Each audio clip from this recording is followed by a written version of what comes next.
Hello ma'am, my name is Jenny Mila Berta Sembiring and I am from Taxation Class 1. Today I would like to present my panel data entitled The Effect of Receivable Turnover and Cash Turnover on Net Profit Margin in Healthcare Companies listed on the Indonesian Stock Exchange during the period 2022 until 2025. I choose this topic because I want to examine whether the efficiency of managing receivable and cash can influence the company profitability. Profitability is one of the most important indicators of a company financial performance. So, in this study, it, it is represented by net profit margin. This objective of this panel data is to determine whether receivable turnover and cash turnover have a significant effect on net profit margin in healthcare companies. So, for information, this study used secondary quantitative data obtained from the published financial statement of healthcare companies listed on the Indonesian Stock Exchange or IDX. The observation period covers 2022 until 2025. I will show you the evidence that I already downloaded from the IDX. So this one, ma'am, my evidence. First, I select the sample companies based on the sampling criteria. After that, I downloaded all the financial statement from the IDX website. From this all financial statement, I collected only the account needed for my panel data. For the namely first like revenue, net profit, accounts receivable, and cash equivalent. These four account were sufficient to calculate all of my research variable. Now we going to the information for my panel data. This study used one dependent variable and two independent variable. The dependent variable is net profit margin, while the independent variable are receivable turnover and cash turnover. Here we can see in the information the net profit margin. First, I would like to explain net profit margin. I select net profit margin because it measures how much net profit a company earns from its sales revenue. It is one of the most commonly used profitability ratio and reflects the company overall financial performance. So the formula we can see here, NPM equals net profit divided by revenue times 100%. So from the net profit margin here, a higher net profit margin indicates better in profitability and better cost management, while a lower net profit margin indicates lower profitability and less efficient operations. Next, we're going to the second independent. Here, the receivable turnover. I select this variable because it measures how efficiently a company collects payment from customer after making credit sales. So the formula here, RTO equals revenue divided by average receivable, where average receivable is coming from average accounts receivable previous year plus accounts receivable current year divided by 2. And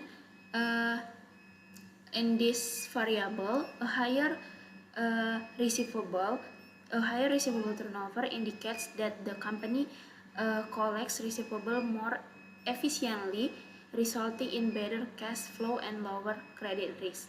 A lower receivable turnover indicates slower collection of receivable, which may negatively affect liquidity.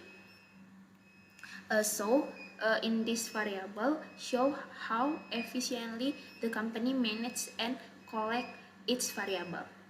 Now next, the last independent variable is cash turnover. I select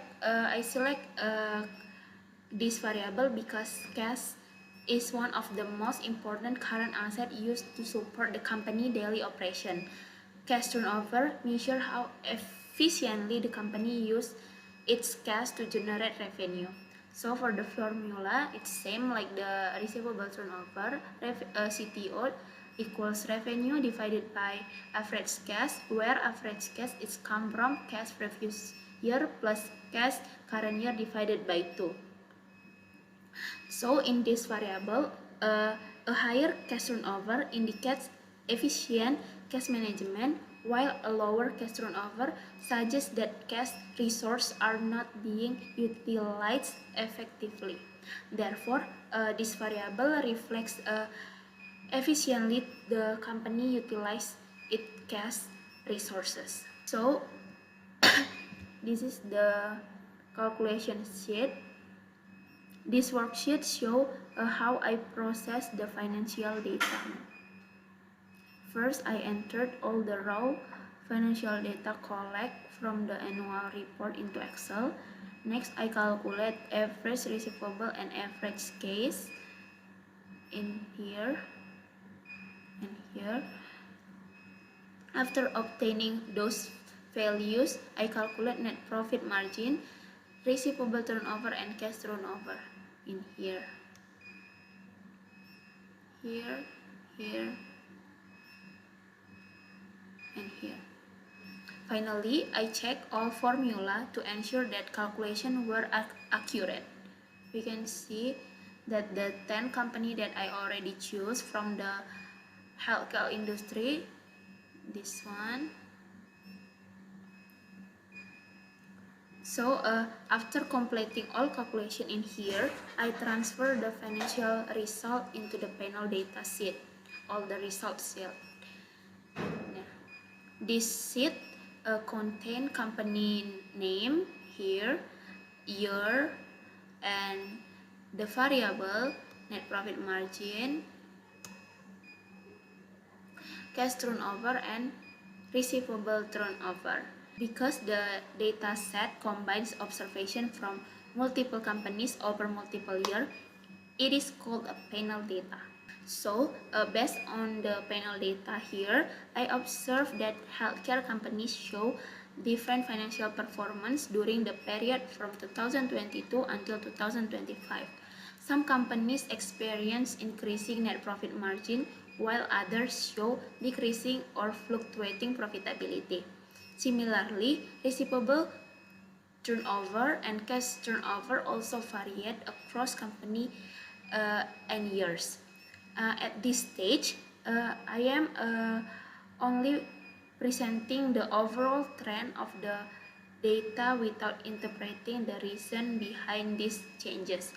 The interpretation will be explained later through the regression analysis. So, in the conclusion, this study used secondary quantitative data collected from the financial statement of healthcare companies listed on the Indonesian Stock Exchange during the period 2022 until 2025.